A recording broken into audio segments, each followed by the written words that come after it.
there's going to be beads hanging down. But my elder, he's not really into the jewelry making. Just found it out tonight. Where's my old lady glasses? I need my my yaya things on. They're bifocals, big time. Well, I didn't realize when I was looking at these that what they actually are. They here we go. They had, if you can zoom in on that, Ashley. They're just not what I thought they were when I order. When you order online, you don't know what you're getting. But it is not what I needed. You need to have a ring, and this went all the way around like it was coiled. So I ended up just cutting it, and then I got my ring. So if that's too hard for you guys to figure out how to cut it, that is okay. Because what you can do, since you're using that string, you can come back up and use string and hook it to this. You can do that too. And I would use beads to go around your string. So instead of having the silver ring, you would have the thread with beads that hook to your earring hook. So I'm sorry for that. I was just like, oh man, what kind of things are these? So it just happens. I literally ordered something that I would work with, but they are able to be cut if you have something that able to do it. This is, I have like a jewelry stuff, but if you have a cutter, they do cut real easy, but you gotta have a cutter. But if you don't want to mess with all that, you sure can use your thread and come right up to the back and tie it. So anyway, with that said, now, so you can see, I think you can see, I got these bifocals. I have to keep turning. You can see, but I can't. Yeah, I can't see it. The you guys will mark them. Take your time on this stuff. You'll mark how many are your little beads. You can even set your little beads out wherever you think, just like so. And I started one right here. Now, once you get those going, it was tricky a little bit to use your pen to go through. So what I ended up doing, of course, you guys have your exact. This is a really nice X-Acto knife, and I ended up just like poking that X-Acto knife through. Whatever you do, I would not turn it because the fibers split. So you can use your X-Acto knife to poke through carefully wherever those holes are. And then after you do that, then carefully I would put that through. You can see how that works.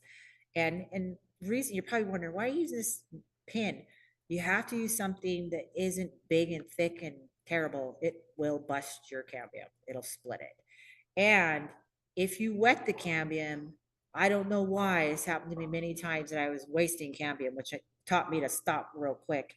It would crack it for some reason. It had to be in a solid form. That's the science again, for that pin to go through. It had to be hard. So it will be kind of hard. I don't know where my other, I was going to show you what happens, but these will bend pretty easy, just so you know. I don't know if you can see it, but like I want to show them this part. So I don't know what you're using. I use cutting boards for everything when I'm making my jewelry. I love using those. They just work so well. But this one has a indention in it. Oh yes. I love that indention. So what I do, this is the reason why I use a board like this when I'm making jewelry and I need to do something as small as this, because you'll find when you're trying to get that needle, or not needle, but pin to go through, it has it'll hold that flat and it goes right through. Okay. Way easier. So just just show them that one more time. Okay. Just so it'll be mindful of how you're going to push that through, and it goes right through. But there's an indention that allows me to do that. I can put that across it and push it through. Okay. So think about that when you're making it. These are just little hints to help you, because you'll find it's hard to get through this cam, as thin and strange as it is. Also, this is what it looks like when it comes to you. Sometimes it's chunked out in pieces. you're going to be using your X-Acto knife to cut it the size you want. So you know, are you ready to, are you okay? Um, and you can, let's just grab How you one feel of about these. it now? Looks really, really good. Is it? That's the Yeah. way I, it sounds good. So you're gonna use your X-Acto knife and just slim it down the way you want it. It cuts very easy. And that's how you size your earring using your X-Acto knife. So that's how you do that. First, you're gonna size them. Then you're gonna put space your dots through. I don't know if you can see that, it's so hard to see those. And then before I just did this just to see how it was gonna go. But you guys I sent you this. I hope you guys got this. This is a quick little thing for lacquer, okay? And even though I already put a bead on here, um, before I would beat it, does anybody have any idea why I'd use this at all? Why would I use this on cambium? Think of the science. Why? And you kind of just seen it when I was cutting it. Waterproof it? Huh? To waterproof it? Oh, it will waterproof it. You're right. But it's gonna this stuff won't do anything if it goes into the little bit of the hole. It's no big deal. But you're gonna put your lacquer on after you do your holes. And what is this one? One of them is super soft drying or super fast drying. Did I say soft? What kind of word was that? And it will take long for it to dry. Then you can start to put your beads on and however you feel. This is the thread I sent you, and there is somewhere we had the wax, and you want to wax your thread so it helps it from not fraying. I personally, wherever I put it, I'm always using this stuff. It's more expensive to use this, but I've had so much jewelry fall apart because the thread broke. It breaks. So fishing line don't break. It stays on really good. But anyway, but I could send that to you guys. It's expensive stuff. So you use your thread, of course, wax it up, try to keep your thread from fraying, tie that knot, and then you've already got your pre-holes and you're gonna start going through. Start going through. I hope do I have my good glasses on? Yes. Okay. Sometimes I'm doing so much stuff I don't know. Not your big ones. You just have your regular ones on. Oh, I want the big ones. Ashley has to tell me what I got on. So then you just start going again.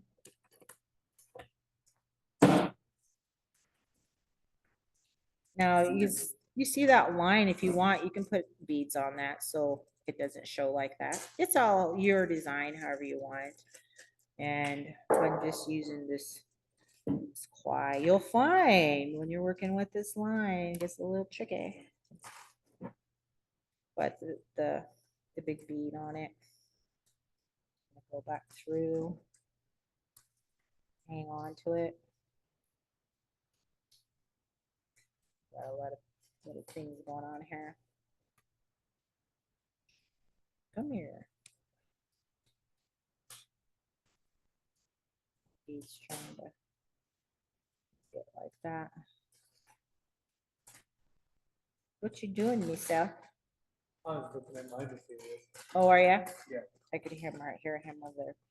So I got too far ahead here.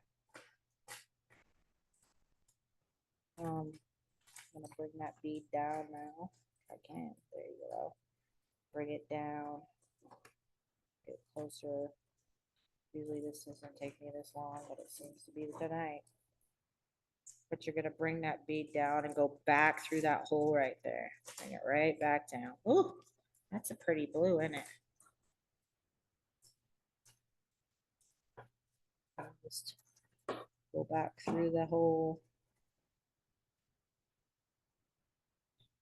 So that gives you an idea how you're gonna lay those beads down. Straight real quick. It's tight. There. So you're gonna go right through, do that. Oh, you know, I could put beads. That might be really pretty. I should have put beads through there. Maybe I'll do that. But So you're gonna go all the way through, all the way through. Now, like I say, I don't know if I gotta open this up a little bit. This thing is really good. Looks really- All right. Misa says that the tea is ready, ladies. So we're gonna have to take a look at that. So when you get ready to put this, well, if you use a ring, if you can get it broke, to put it through there, you obviously are gonna have to open it and hold your needle nose, because I gotta get that tea going, and push it through, okay? And I don't really have an earring back, but you guys can see how that looks, how that just hooks. It's so easy and fast, honestly. These are quick to make, and they turn out really pretty. They just do. There's no other way to put that. And you can do any design you're feeling. Think about it. Take the time to think and go, how would I like my earrings to be? And so I'm just gonna stop there because I gotta take care of that tea and take a look, move on to that process. Oh, Did you want one? yes, I did. Thank you. So Ashley brought me over that, over those backs, and it's just easy, you know. I tried not to pick something too hard for you guys to do, but something that has a lot of meaning, because the cedar tree has so much power and importance. And a lot of times I just hook that up, it would go in there, but I'm gonna get to that tea because it's been brewing too long. It's gonna be so strong. These two are gonna be drinking it going, oh my God, I need to go to bed. But I'm gonna leave that like that so you guys can see, because again, remember, I've showed you how to do most of it, and your learning must be from what you do to how these are gonna turn out. And they're very light. That's what's so great about wearing these. Oh, they don't wear your earring or your ears out at all. And they look awesome when you do these. So I'll just tell a tribal value from here is when you make something that you're like, let's say it's your first beadwork, and like this is your first earring that you gift somebody it. It's a big belief that you give away your first thing, and that means you're looking out for your people or whoever you care for, even could be someone you don't even know, but you're looking out for other people. And two, it ensures from now on that the cedar knows how you know how to be, and ensures that when you work with the cedar, it'll always care for you too, because it's seen what you did, you gave it to someone. So it ensures the